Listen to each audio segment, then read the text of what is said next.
What's up guys? Nandito na naman po tayo sa ating YouTube channel, kay Arts Farming. So, kung makikita nyo yung setup natin, masukal na. So, hindi ko na lagyan ng filter pump itong ating pond na to. Yan.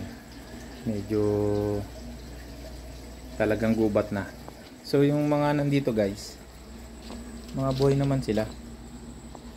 Yan o. Malalaki yung mga nandito. Yan guys, beige yan. Pero para siyang golden base. Orange siya eh. Madami itong laman. Meron ako isang janitor fish dito na pagkalaki na. Hindi ko alam kung anong tawag dun eh. Kulay brown siya. Na pleco.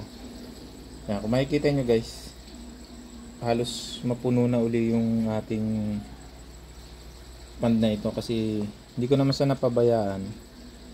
So ito ay nilalagyan ko lang ng dahil kulang pa tayo sa time para ma-set up natin tong pond na ito. Unang-una, waterproofing ko pa rin ito. Kasi yun, kita niyo may mga bitak-bitak na yung dulo. Sorry, gilid pala. Ayan, ito. Na-stack up na yung ating filtration system. Kinain niya ng So yung papakita ko niya palagay sa inyo, yung mga na waterproofing ko na. Kung natatandaan nyo, ito yung guys. Yan. So nag water change na rin ako. Hindi ko na binidyohan guys. Kaya para makita ninyo yung laman ng pond na ito. Ito nga pala guys, mga F1 Kampa F1 na mga kapatid ng mga na-breed natin na pinopost ko rin sa YouTube channel natin. Ayan guys, para lapitan natin para makita nyo. Marami mga halos lahat sila may plants eh. Straight plants lahat, tas ma-pearl.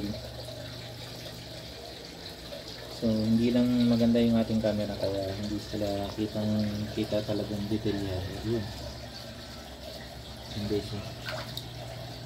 Ito makulay na. Yun, medyo mailap pa sila. Ayan. Nag-water change ako, hindi ko na na-videohan. Para lang makita ko yung mga isda kung talagang gumaganda rin sila. So nilinis ko, hindi ko na pinakita. Then yung kaya napuno yun, nilipat ko lang yung tubig na nanggaling dito. Ay inilipat ko lang itong pump na to. So nirekta ko lang dun para ma-filter pa din. Kaya tumaas yung level ng water nun. Para hindi sayang yung pinag-water change. Inalis na water dito.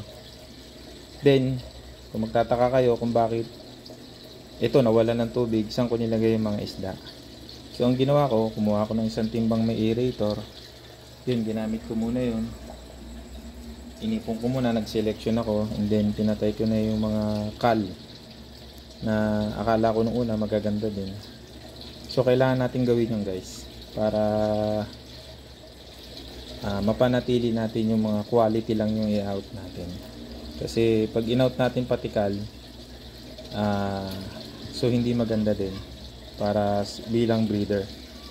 So itong F1 na to, ang kinuhanan ko ng tubig nito ay ito guys. Yan. Yan. So ang ginawa ko, yung pump na yun nilipat ko lang din dito para ilipat lang din nyo doon. So nangyari, kasi ito waterproofing na rin to, na waterproofing ko na. Kaya ngayon nung inimbakan ko lang muna ng tubig, tinesting ko para malaman ko rin kung tatagas pa rin siya. So nakita nyo guys yung mga itim-itim na yan,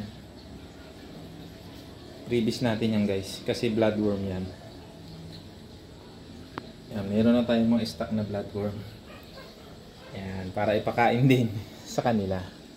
Kaya hindi ko pa kasi nagagawan guys ng filtration system to dahil busy pa tayo. I-update ko kayo pagka okay na ito, gumagana na rin, nakagaya nun. At yung isang yun na lang kasi ang walang waterproofing guys sa tatlong pond natin na to.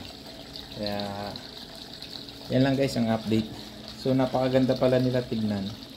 Medyo hapon na kasi ngayon. Kulimlim kaya hindi talaga klarong-klaro yung mga isda. Pakaganda pagka na water change mo o na-maintain mo yung tank mo ng ganyang kalinis.